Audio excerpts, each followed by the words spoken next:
India से doctor Rizwan Ahmad ने, जो कि एक सीनियर एनालिस्ट भी हैं और इस्लामिक स्कॉलर भी हैं। बहुत शुक्रिया सर कि आपने ज्वाइन किया। Thank you so much. जय हिंद, वंदे मातरम। Sir, as a Indian Muslim हम सबसे पहले राम मंदिर की ही बात करेंगे। आप क्या समझते हैं कि आप सपोर्ट करते हैं या आपको कोई ऑब्जेक्शन है कि इस तरह से जो है एक मस्जिद को गिरा दिया गया, शहीद कर दिया गया और उसके ऊपर एक मंदिर बनने जा रहा है, जो बकौल इंडियन गवर्नमेंट और इंडियन लोगों के इससे पहले यहाँ पे राम मंदिर था। लेकिन यहाँ पे सर, इससे पहले आप रिप्लाई करें, जरूर कहना चाहूंगी कि इस तरह से तो हजारों साल पुरानी ये दुनिया बनी हुई है। अगर हम इस यही करने पे आए तो सब हर चीज के, हर बिल्डिंग के नीचे आपको कुछ ना कुछ मिलेगा, तो क्या करें? सब तोड़ दें, सब दोबारा से कहेंगे नहीं इसके नीचे ये था और उसके नीचे वो था।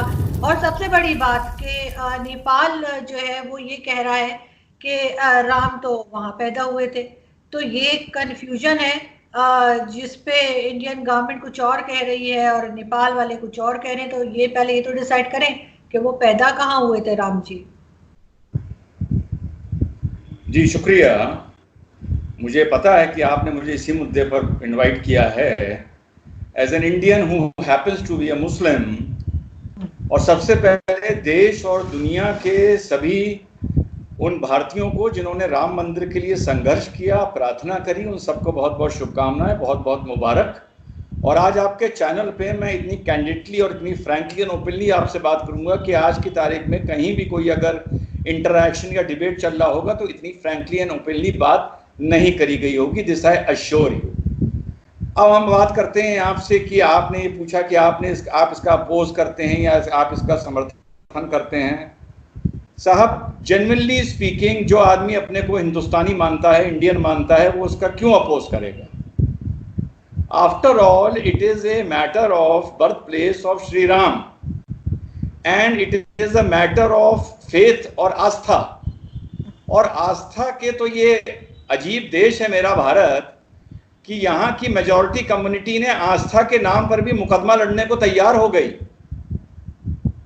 आप बताइए कि अल अक्सा मस्जिद में, जेरूसलम में, जहां हम मानते हैं कि हमारे हजूर सल्लल्लाहु अलैहि वसल्लम आसमानी तिजारत पर, मिराज पर जहां से उठे थे फरिश्ते जबरील के साथ, उस पत्थर से उठे थे या नहीं उठे थे, उसके ऊपर क्या दुनिया में कोई मुसलमान मुकदमा लड़ने को या सबूत देने को तैयार है? नहीं हो सकता।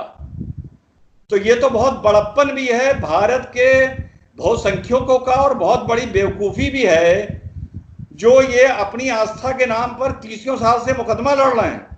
ये मैटर, मैं हमेशा बोलता हूं, मुकदमे का था ही नहीं। ये मैटर भारत की आस्था का था, एक मस्जिद का था जहां पर हिंदू ये क्लेम कर रहा था कि प्रभु राम पैदा हुए थे हिंदुस्तान के। अब नेपाल का आदमी क्या बोलता है, इंडोनेशिया का आदमी क्या बोलता है, that is not the subject here आरजू। और जहां पर उन्होंने क्लेम किया था आज वहीं मंदिर बनाने जा रहे हैं, उसके अलावा कहीं बनाने नहीं जा रहे हैं। और ये लड़ाई आरजू जी इस बात की अगर होती कि उस जगह पर प्रभु राम पैदा हुए थे या हमारे हजूर आसमानी तिजारत पर वहां से उठे थे, तो मुझे समझ में आता। अगर ये लड़ाई इस बात की होती कि हजूर ने हिंदुस्तान, हजूर आए थे और उन्होंने यहाँ पहली मस्जिद की तालीम की, जो तामील की थी वो उस जगह पर की थी, तब भी मुझे समझ में आता। मस्जिद नबी की तरह एक राजा के आदमियों के थ्रू, उसके जनरल्स के थ्रू एक बनाई गई मस्जिद, और हिंदुस्तान में और दुनिया में, और शायद आपको भी ना मालूम हो, माफ करिएगा, जो इसको बाबरी मस्जिद नाम रखा गया, पूरी दुनिया में लोग इसको बाबर से जोड़ के देखते हैं कि बाबर के मारे इसका नाम बाबरी मस्जिद रखा गया, क्योंकि उन्होंने मुगल हिस्ट्री डेप्थ में पढ़ी नहीं है। इस मस्जिद का नाम बाबर के नाम पर रखा ही नहीं गया, जो बाबरी सब समझते हैं बाबर के नाम पर रखा गया। Who was Babri? Does anybody know कि who was Babri in Mughal history? आज आपके चैनल पे बता रहा हूं कि Babri was a 16-year-old boy जिसको बाबर अफगानिस्तान के काबुल के मार्केट से खरीद के लाया था। Babur had a physical relationship with this boy called Baburi, जो इब्राहिम लोदी का against first battle of Panipat में मारा गया था, और उसकी याद में इस मस्जिद का नाम जब तामील हुई थी तो बाबरी मस्जिद रखा गया था। तो for all the Muslims in the world they should understand कि दिस मस्जिद is not named after even Babur, this is known on the name of the boyfriend of Babur. लेकिन सर इस तरह से तो, अगर मैंने जैसे पहले कहा कि अब कोई कुछ बात कर रहा है, कोई कुछ बात कर रहा है, अभी जैसे नेपाल ने कहा कि राम तो यहाँ पैदा हुए ही नहीं थे, वो तो नेपाल में पैदा हुए थे, और ये इस बात के क्लेम के ऊपर बन रहा है कि क्योंकि यहाँ राम जी पैदा हुए थे इसलिए यहाँ पे मंदिर उनका होना चाहिए। तो एक चीज जो ऑलरेडी अभी भी डिस्प्यूटेड है, अभी भी कोई इस पे एग्री नहीं कर रहा पूरी तरह से, तो आप किस तरह से इसको कह सकते हैं? ऐसे तो हर चीज, वही मैंने कहा, सारी बिल्डिंग्स तोड़ दें, सबके नीचे कुछ ना कुछ निकल आएगा। हजारों साल से दुनिया बनी हुई है, आज की तो नहीं है, 100 साल 2 साल पुरानी बात तो नहीं है, तो फिर तो कुछ नहीं बचेगा अगर हम इसी चीज पे चलना शुरू हो जाए। अगर आप बात फिर से वही उठा रही हैं कि नेपाल कुछ क्लेम करता है और इंडोनेशिया कुछ क्लेम करता है, तो आरजू इस तरह तो अहमदिया भी ये क्लेम करते हैं कि हमारे हुजूर सल्लल्लाहु अलैहि वसल्लम आखिरी पैगंबर नहीं थे, तो उसको भी फिर आप डिस्प्यूट की तरह डिस्कस करिए। उसको आप क्यों नहीं डिस्कस करते हैं? उसको क्यों नहीं डिस्कस करते? आप करिए उसको भी डिस्कस, पहली बात।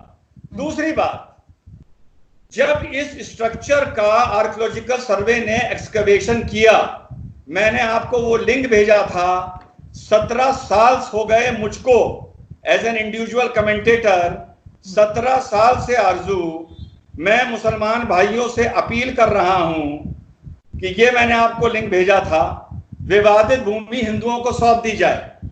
ये मैंने 17 साल पुराना लिंक है, ये आज का लिंक नहीं है मेरा। जब उसका आप एक्सकेवेशन के लिए तैयार हुए under the direction of high court, या तो आप तैयार ना होते या आप मना कर देते। जो आज आप बात बोल रही हैं, या तो जो बाबरी मस्जिद के पक्ष के पक्षकार थे, जो लॉयर्स थे, वो कहते थे नो लॉर्डशिप, हम इसका एक्सकेवेशन कराने में तैयारी नहीं है, क्योंकि किसी ना किसी बिल्डिंग के नीचे कुछ ना कुछ तो निकलेगा। उन्होंने एग्री किया कि ठीक है साहब होना चाहिए, ऑब्जेक्शन फाइल नहीं किया।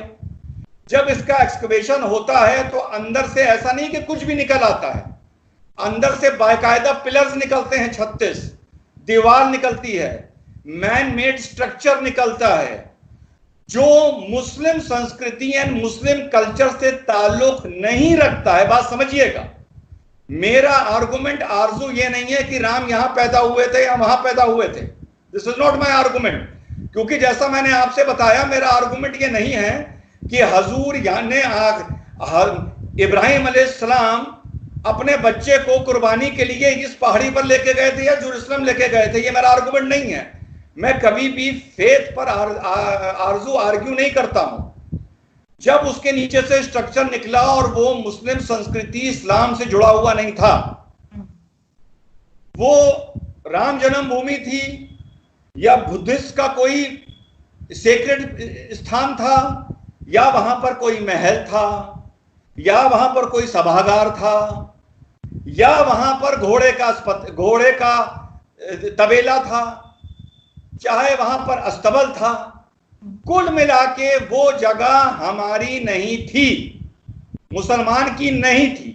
और अगर थी और आपको पता था तो आपको इंडियन कोर्ट्स में ये पहले ही हलफनामा एफिडेविट दे देना चाहिए था कि ये मस्जिद भी हमारी है और इसके नीचे भी एक स्ट्रक्चर है, वो भी हमारा है, जो फलाने फलाने मुगल ने या किसी गौरी ने या गजनी ने किसी ने बनवाया था। तब तो आप चुप रहे, क्योंकि आपको ये लगता था ये लैंड वर्जिन लैंड है। लेकिन जब वहां पर स्ट्रक्चर निकल के आया मैन मेड, तब आप पलट गए। तब आपको नहीं पलटना चाहिए था, मुसलमान को सिर्फ इतना कहना चाहिए था, अब ये जगह हमारी नहीं है।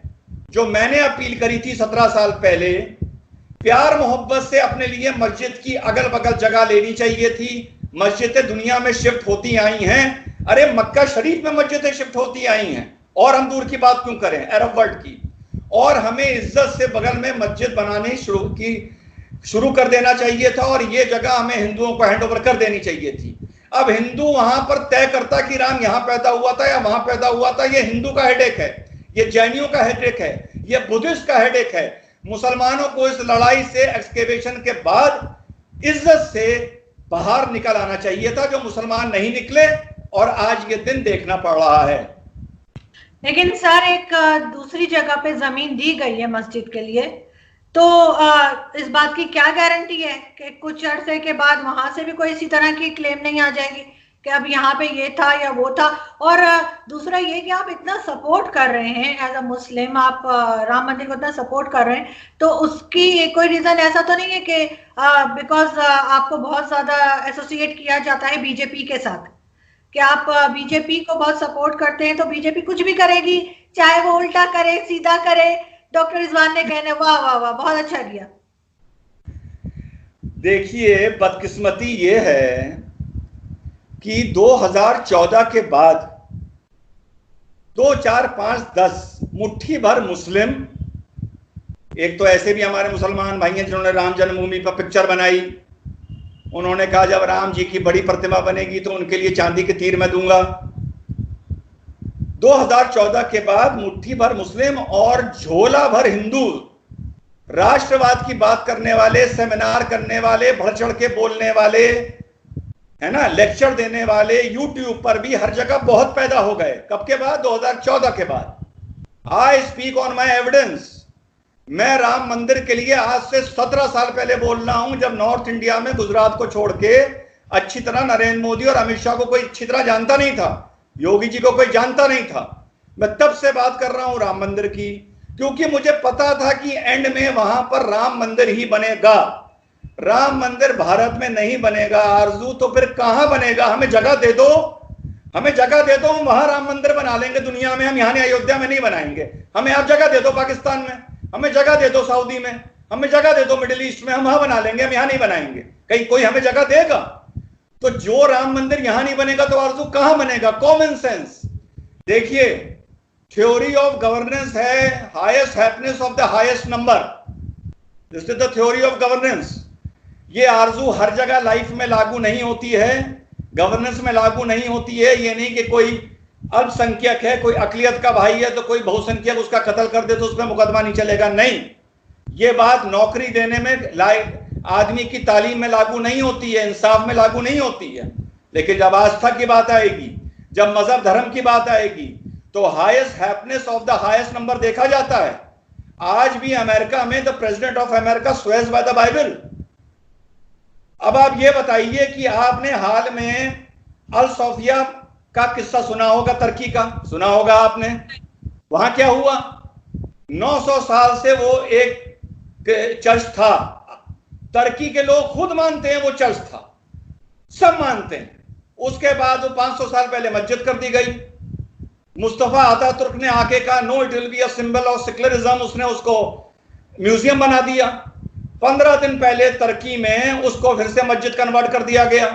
पूरे यूरोपियन वर्ल्ड ने, क्रिश्चियन वर्ल्ड ने इसका विरोध किया। दुनिया के मुसलमानों ने क्या इसका विरोध किया? आपने किया कि अल सोफिया म्यूजियम को मस्जिद क्यों बना रहे हो? आपने ट्वीट किया तुर्की के प्राइम मिनिस्टर को कि आप ये क्यों कर रहे हैं। इमरान खान ने ट्वीट किया, ओएसी ने किया, दुनिया के मुसलमानों ने किया? नहीं किया। क्यों नहीं किया? क्योंकि उनको खुशी हो रही थी ये म्यूजियम दादागिरी के चलते एक मस्जिद बन रहा है। और अगर मैं ये सवाल आपसे पूछूंगा, ओएसी से पूछूंगा, भारत के मुसलमान से पूछूंगा, तो जानते वो क्या जवाब देगा? वो कहेगा भाई हमसे क्या मतलब, वो तुर्की का मैटर है, हमसे भारत की बात करो। बहुत अच्छी बात है। जब रोहिंग्याओं की बात आएगी तो म्यांमार का रोहिंग्याओं का ठेका ले लोगे। जब बांग्लादेशियों की बात आएगी तो आप उनका ठेका ले लोगे। जब पैलेस्टीनियंस की बात आएगी तो आप इसराइल को कोसोगे और उन्हें गालियां दोगे, यहूदियों को। क्यों? वो भी तो फिर बाहर का मैटर है, उससे भी मतलब ना रखो। पर नहीं, मुसलमान ऐसा नहीं करता। आरजू, आई एम वेरी सॉरी, मुसलमान डबल स्टैंडर्ड करता है।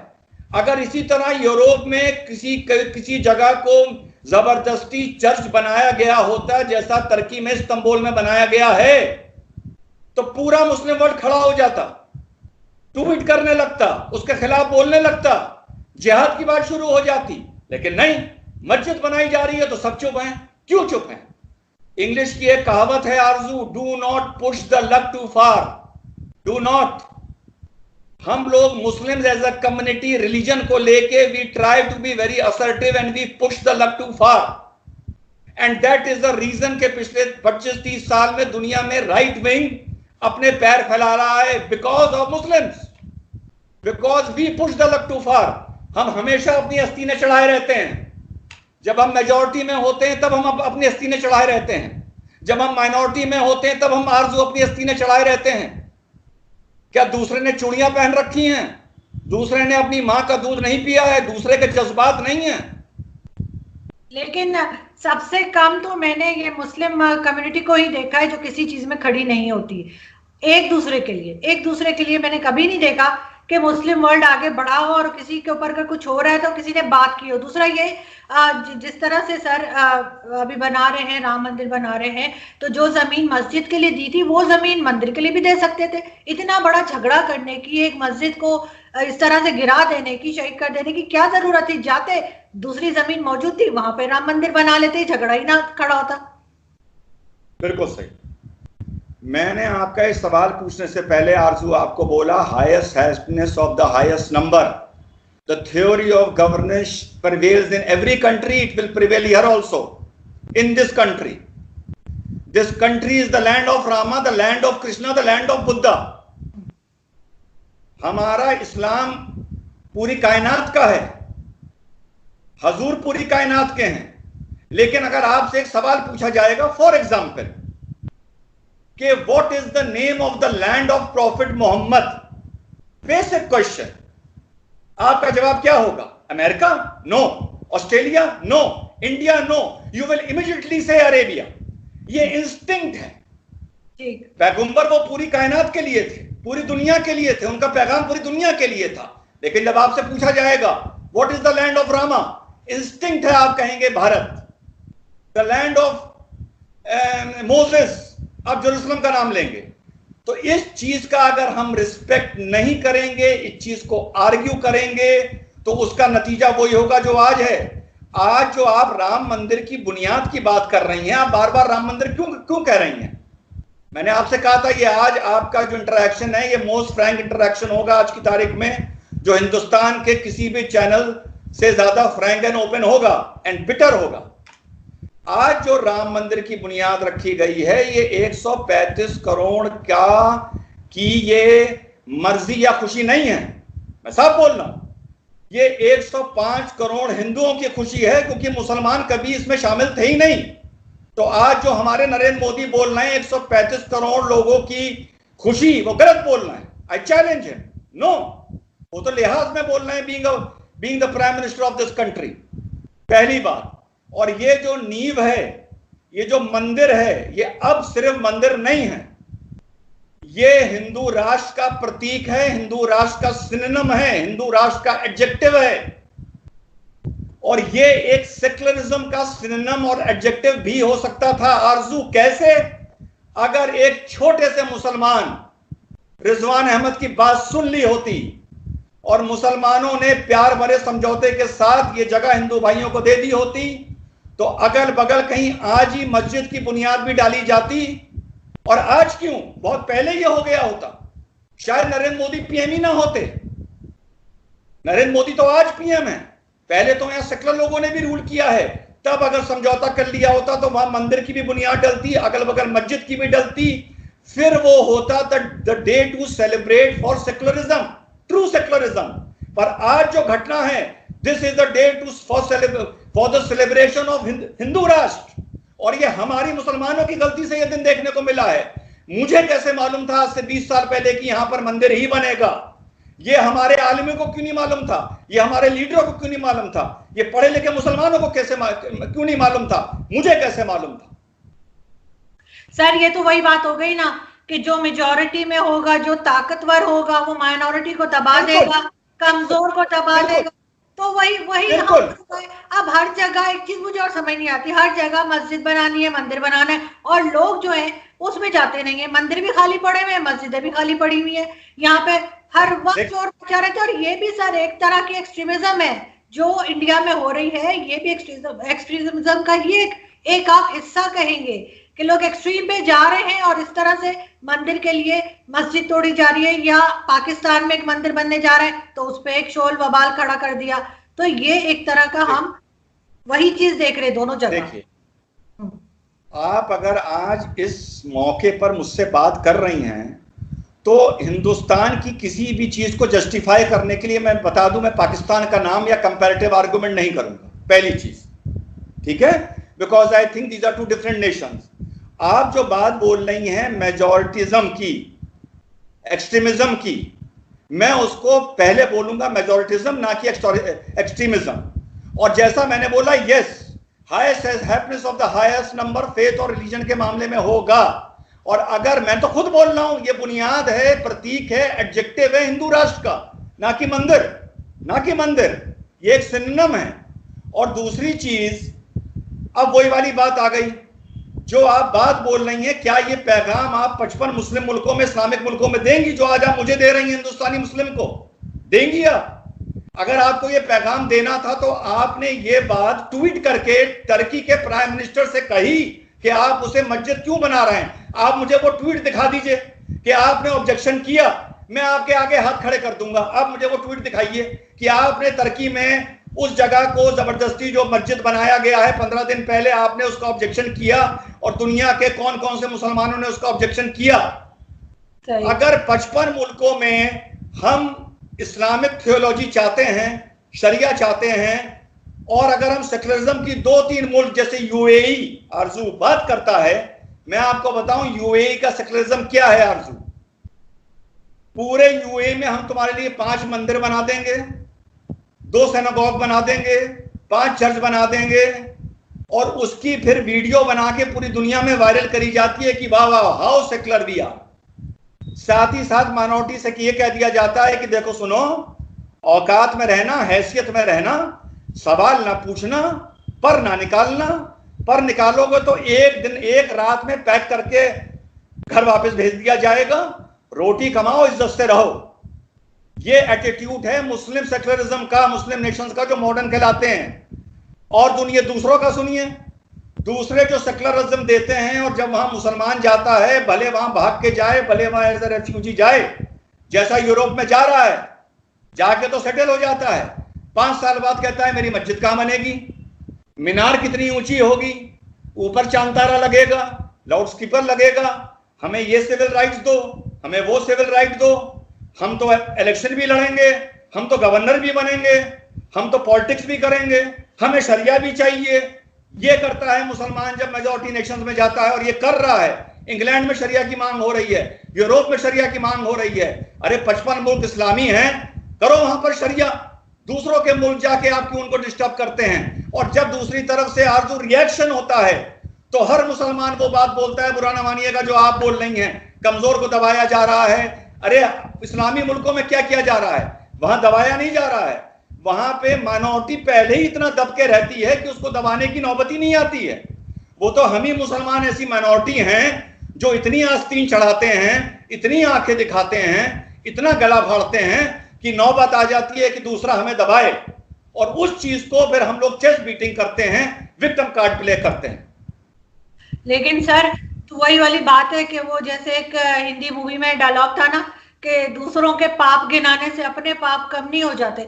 आप कहें जी मुस्लिम्स ये कर रहे हैं, वो कर रहे हैं, ये करके आप ये जस्टिफाई नहीं कर सकते अगर भारत में कुछ गलत हो रहा है। अगर भारत में मुस्लिम्स के साथ कुछ गलत हो रहा है तो सिर्फ ये कह देने से कि बाकी मुस्लिम कंट्रीज में माइनॉरिटी के साथ गलत हो रहा है, आप उसको जस्टिफाई नहीं कर सकते। और दूसरी बात, मैं जितनी इज्जत अपने पैगंबर की करती हूँ, मैं उतनी ही इज्जत राम जी की और सब लोगों की करती हूँ जिस भी रिलीजन से हो, ठीक है। लेकिन आपका ख्याल है कि अगर इस जमाने में, इस टाइम पे अगर राम जी होते तो उनको, लॉर्ड राम को ये अच्छा लगता कि कोई मस्जिद इस तरह से गिरा दी जाए और उसकी जगह उनका मंदिर बनाया जाए? क्या वो ये अलाउ करते? क्या वो खुश होते ये देखकर? मेरा ख्याल है नहीं।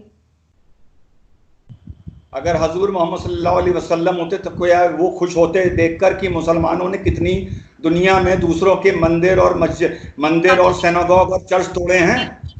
तो खुश होते? कश्मीर में कितने तोड़े हैं वो देख के खुश होते? देखिए, उन पर ना जाइए, वो एक अलग सब्जेक्ट है, दैट इज अ सेपरेट। देखिए ना, राम जी खुश होते या हजूर खुश होते या जीसस क्राइस्ट खुश होते, that is not a subject. कैसे जिया जा रहा है सन 2020 में 21st सेंचुरी में, हम लोग उसकी बात कर रहे हैं, पहली बात। और दूसरी बात जो आपका सवाल था, I am missing that question, आपने दूसरी बात से सवाल पूछा अभी, इसी के उसमें आपने एक सवाल पूछा था कि अगर कोई मुस्लिम कंट्रीज में गलत कर रहा है तो उसका मतलब ये तो नहीं ना कि इंडिया को भी राइट मिल गया या उसको भी यही करना चाहिए। करेक्ट करेक्ट करेक्ट करेक्ट, बिल्कुल। मैंने आपसे पहले कहा highest happiness of the highest number हर जगह इंप्लीमेंट नहीं होती। यस, अगर कोई मुस्लिम बच्चा लायक है और उसको नौकरी नहीं दी जा रही और मेरे पास वो मैटर आए तो मैं खुल के बोलूंगा। अगर किसी मुसलमान को इंसाफ नहीं मिल रहा है माइनॉरिटी को, हम खुल के बोलेंगे। अगर गौ रक्षा के नाम पर भारत में गौ लिंचिंग हो रही है, मैं उसके खिलाफ खुल के बोलूंगा, उसका घोर विरोध करूंगा, बिल्कुल करूंगा। अगर कोई जुल्म हो रहा है उसके खिलाफ बोलूंगा, लेकिन इट इज बाउंड के कंपैरिजन करना पड़ेगा। It is bound, it is human. क्या मुसलमान कश्मीरी पंडित के खिलाफ बोला जो उनको मार मार के कश्मीरी पंडित को भगाया गया? क्या पाकिस्तान बोला? क्या उनके वहां मंदिर नहीं थे जो जलाए गए और तोड़े गए? मैं अपनी आंख से देख के आया हूं, मैंने वीडियोग्राफी करी है। सोसाइटी धीरे धीरे इन्वॉल्व होती है आरजू, और वो एक दूसरे को देख के होती है, ना कि श्री राम और जीसस क्राइस्ट और हजूर को देख के। एक दूसरे को देख के होती है, एक दूसरे को देख के आपस में मोहब्बत भी होती है और एक दूसरे को देख के आपस में नफरत भी होती है। और चूड़ियां किसी ने नहीं पहन रखी, जज्बात सब में हैं। मुसलमान ये ना माना करे कि जज्बात सिर्फ उसी में है, जोश सिर्फ उसी में है, दम सिर्फ उसी में है। ये सबसे बड़ी गलती करता है मुसलमान। सब में जोश है, सब में दम है, और सबको पत्थर उठाना आता है और सबको तलवार उठानी आती है। सो एज अ कम्युनिटी जहां हम मेजॉरिटी में हैं, हमको ये ध्यान रखना चाहिए कि हम अपनी माइनॉरिटी को कितनी रिलीजियस लिबर्टी दे रहे हैं। World is a global community now. हम ये नहीं कह सकते कि हमें उससे नहीं मतलब, हमें उससे नहीं मतलब। अब जो टर्की में घटना हुई है, रशिया ने, यूरोप ने, ग्रीस ने जो इसका विरोध किया है, आपको क्या लगता है इसका स्पिल ओवर कहीं नहीं होगा? सारी क्रिश्चियन कम्युनिटी भूल जाएगी। आप भूलते या हम भूलते कि जबरदस्ती कहीं अगर चर्च बना दिया जाता यूरोप में, इतनी हिस्टोरिकल बिल्डिंग में, तो भूलते? नहीं भूलते। तो वो क्यों भूलेंगे? फिर हम लोग कह देते हैं साहब वो उस मुल्क की बात है, उस मुल्क की बात है, ईंट का जवाब पत्थर से नहीं होता। माफी चाहूंगा, आजकल के जमाने में ईंट का जवाब पत्थर ही से होता है। और जो हम लोग चाइना की बात करते हैं, यूगर मुस्लिम्स की बात करते हैं, उनको जो वहां पर परेशान किया जा रहा है, चाइना उनसे यह कहता है कि आपको इस चीज के दायरे में रहना होगा। जब वो अपनी ऑटोनॉमी असर्ट करते हैं, तब चाइना ने उन पर शिकंजा लगाना शुरू किया, जुल्म करने शुरू करे।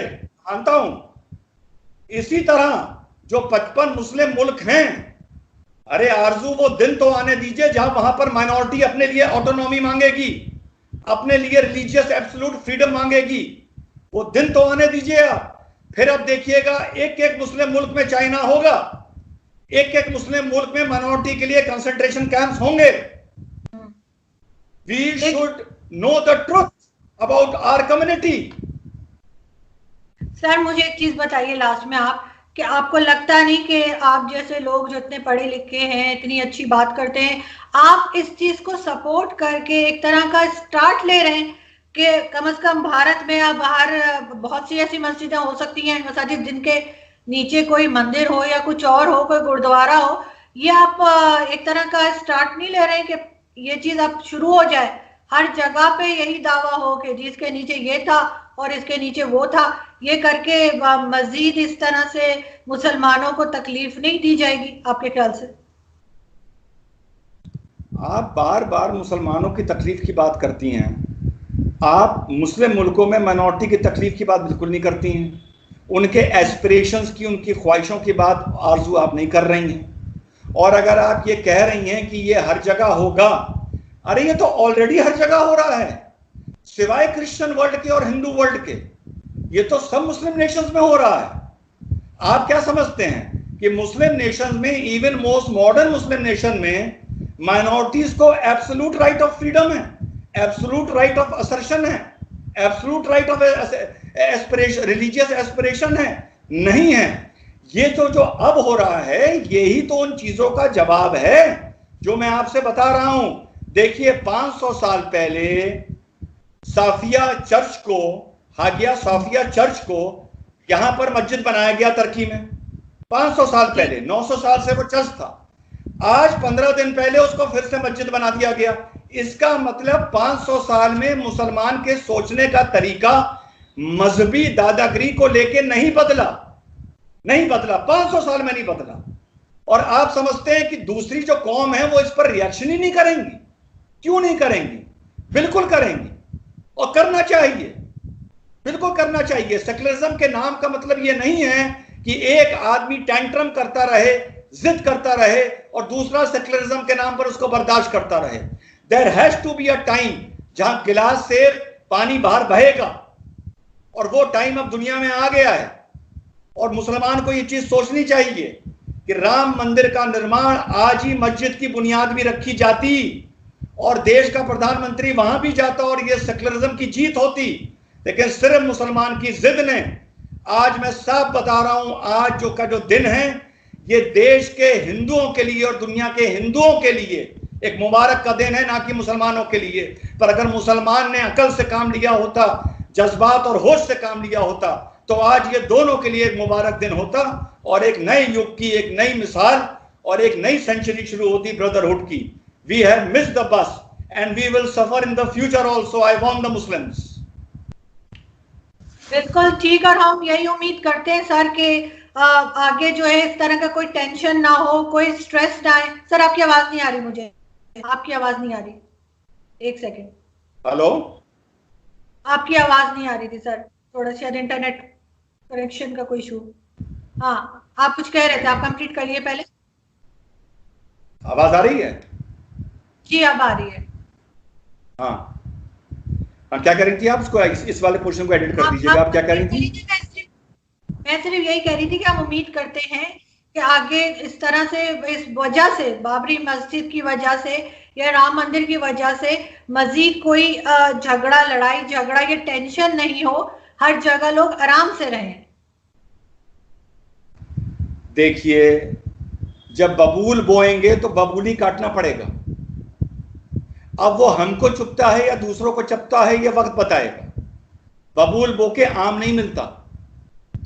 और मजहबी जज्बातों को लेके, चाहे हम मेजॉरिटी में मुसलमान हों, चाहे हम माइनॉरिटी में मुसलमान हों, हमें एक लाइन ड्रॉ करनी नहीं आती कि दूसरा हमारी किस लेवल तक हमें बर्दाश्त करेगा। हमारे टेंट्रम, हमारी जिद, हमारा असर्शन, हमारा मजहबी दबाव दूसरा कब तक बर्दाश्त करेगा। और मजे की बात यह है कि जब दूसरा रिएक्शन करता है तब हम ये रियलाइज करते हैं और हम फिर विक्टिम कार्ड खेलना प्ले करते हैं। उससे पहले हम ये रियलाइज नहीं करते हैं। क्यों यूरोप में शरिया की बात हो रही है, क्यों इंग्लैंड में शरिया की बात हो रही है? आप जानते हैं हो रही है, क्यों हो रही है? अब आप शरिया की बात आज कर रहे हैं, कल को वहां भी राइट विंग स्ट्रांग होगा, वो फिर दबाव करेगा। अब जब वो दबाव करेगा तो मुसलमान कहेगा हम पे जुल्म हो रहे हैं। अरे भाई, शरिया बहुत मुबारक चीज है, बहुत अच्छी चीज है। 55-56 इस्लामिक मुल्क हैं, करो ना शरिया, कौन मना कर रहा है? सुबह शाम शरिया करो, कौन मना कर रहा है? दूसरा मुल्क जो मॉडर्न हो जाता है, जो सेकुलरिज्म की बात करता है, वहां जाके आप उस सेकुलरिज्म को डिस्टर्ब करते हैं, क्योंकि आपका सेकुलरिज्म दो तरफा चलता है। जब आप मेजॉरिटी में होते हैं तो सेकुलरिज्म की अलग परिभाषा होती है, जब माइनॉरिटी में होते हैं सेकुलरिज्म की अलग परिभाषा होती है। जब आप माइनॉरिटी में होते हैं तब फंडामेंटल राइट की बात करते हैं, फ्रीडम ऑफ स्पीच की बात करते हैं, एब्सोल्यूट फ्रीडम ऑफ रिलीजन की बात करते हैं, शरिया की बात करते हैं। जब आप मेजॉरिटी में होते हैं तब भी आप शरिया की बात करते हैं। अरे भाई, आपको तो दोनों तरफ शरिया की बात करनी है, तो भैया फिर अपना कोई जहां बसा लीजिए, अपना कोई प्लेनेट बसा लीजिए, वहीं मुसलमान चैन से रह सकता है। और मुझे तो यकीन है अगर अपना प्लेनेट भी बसा लेगा वहां भी चैन से नहीं रह पाएगा। बिल्कुल सही, लेकिन मैं उम्मीद यही करती हूँ और आई विश के सब अमन से रहें और सुकून से रहें। बहुत शुक्रिया सर कि आपने ज्वाइन किया। Thank you so much. Thank you so much. Thank you so much. अल्लाह हाफ़िज़। Thank you.